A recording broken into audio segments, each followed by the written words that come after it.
वहाँ देखेंगे कि 2003 का वोटर कार्ड सभी के पास में है। सैकड़ों लोग हैं जो 2003 का वोटर कार्ड है उनके पास में, लेकिन 2003 की मतदाता सूची में उनका नाम नहीं है। रिकॉर्ड संलग्न नहीं कर सकती हैं। तो जितनी भी विवाहित महिलाएं हैं उन सभी को, अगर वो झारखंड के बाहर के हैं तो उनको अपना जाके अपने मूल जो है दस्तावेज अपने पिताजी के, पेरेंट्स के, वो लेके आने होंगे। तो अधिकारों का हनन हो रहा है और ये अगर देखा जाए तो हमारे वोटिंग राइट्स को पूरी तरह से ख़त्म कर रहा है, हमारी नागरिकता के अधिकार को ख़त्म कर रहा है।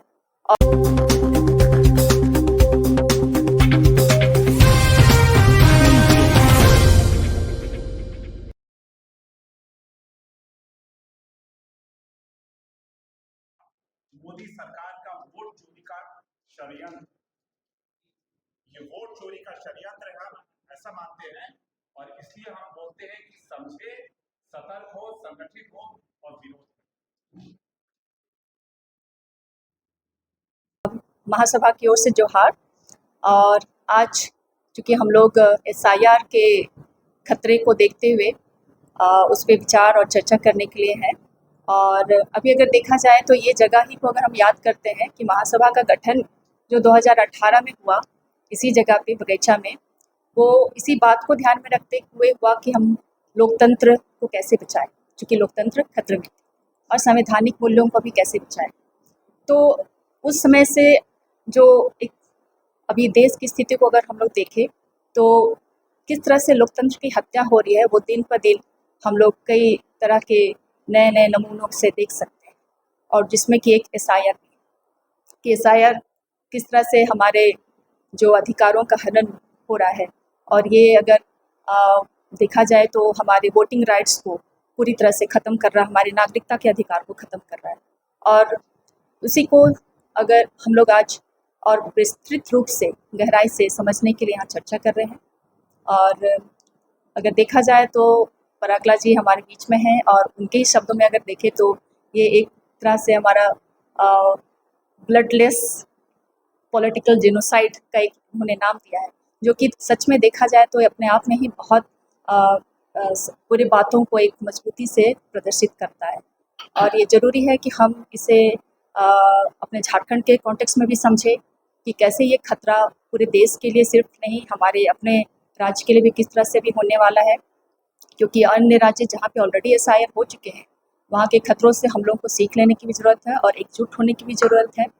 और अभी से उसकी तैयारी करने की भी ज़रूरत है कि हम उन खतरों से कैसे बचें और उसका कैसे सामना करें और कुछ रणनीति, ठोस रणनीति बना के हम लोग आगे बढ़ सकें। तो इसी के साथ मैं अपना यही छोटा बात रखती हूँ। हमारे कई साथी हैं, थोड़ी थोड़ी बात रखेंगे और उसके बाद हम लोग आगे परागला जी से सुनेंगे।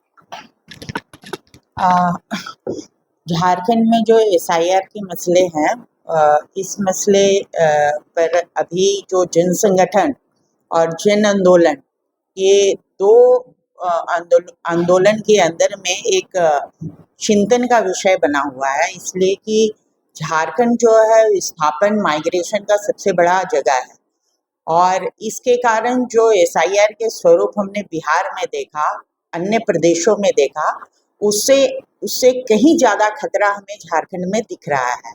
इसलिए कि यहाँ जो है लगातार विस्थापन की स्थिति रही है और यहाँ आदिवासी और मूलवासी झारखंडी जो समाज है वो अपनी आजीविका के लिए यहाँ से वहाँ पलायन करते हैं।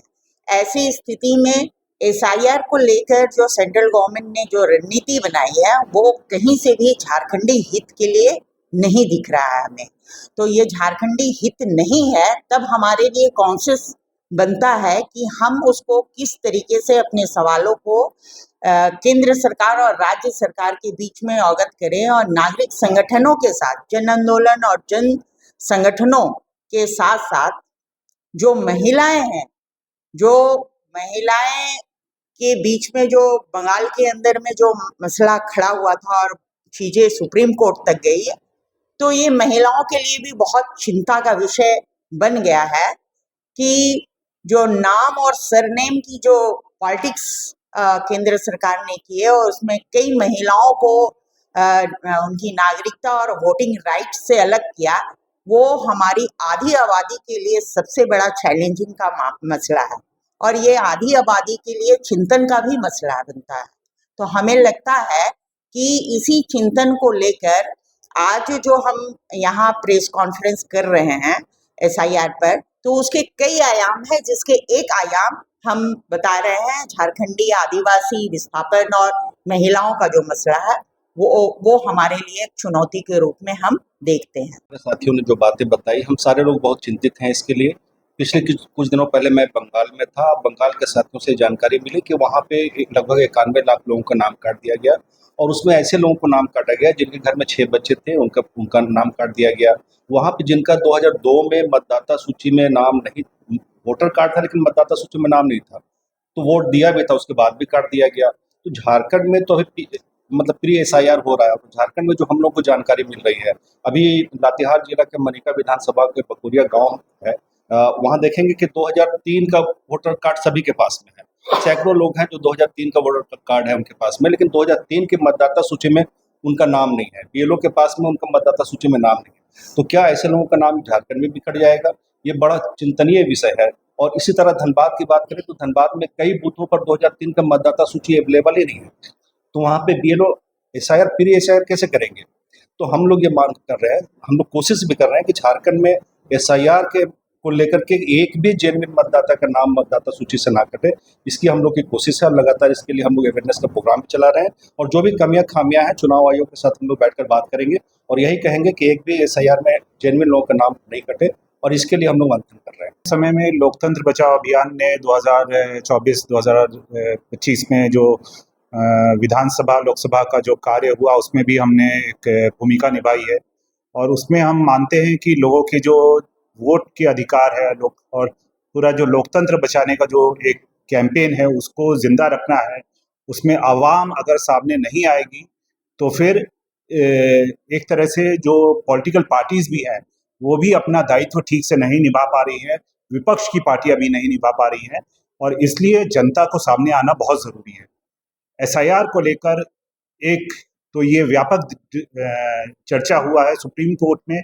ये फंडामेंटल फ्लॉ है इसका कि ये पूरे एक देश भर में नहीं किया जा सकता था, लेकिन फिर भी सुप्रीम कोर्ट ने इसको मान्य कर दिया है। मतलब एक तरह से इसको चैलेंज नहीं किया इलेक्शन कमीशन को। एक तरह से हम मानते हैं कि इलेक्शन कमीशन जो है वो भाजपा की जेब में है, वो रूलिंग पार्टी की, सत्ताधारी पार्टी की जेब में।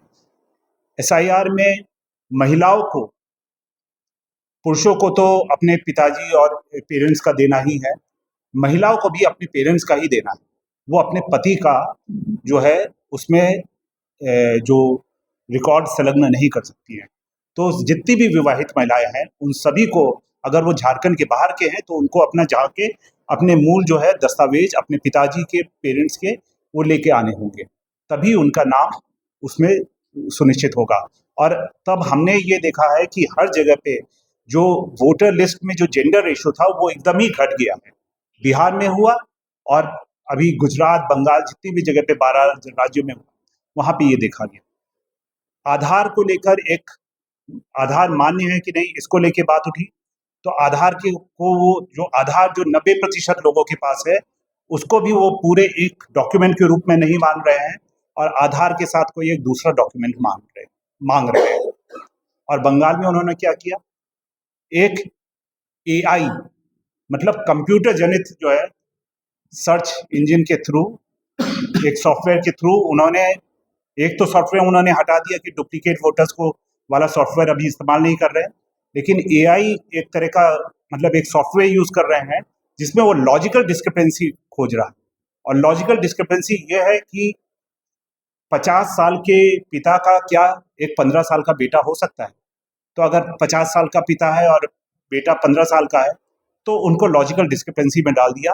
और अभी जब बंगाल के वोट हो रहे हैं तो भी 27 लाख जो लोग हैं उनका अभी भी केस जो है अधर में रह गया, वो लोग वोट नहीं दे पाए। और एक फेज हो गया, अगले फेज में भी। तो हम एसआईआर में, हम यहाँ के झारखंड के लोग और पूरे भारत की वर्ष के लोग, हम लोग एसआईआर की चुनौतियों पे सतर्क रहें। इसीलिए हम लोग ये सिविल सोसाइटी के, समाज के लोग हम लोग एक साथ आए हैं। परकाला प्रभाकर जी साथ में हैं। हम लोग वोट चोरी पे भी समझेंगे और परिसीमन पे भी समझेंगे, और यह समझेंगे कि एसआईआर के खतरों को हम कैसे पार करें।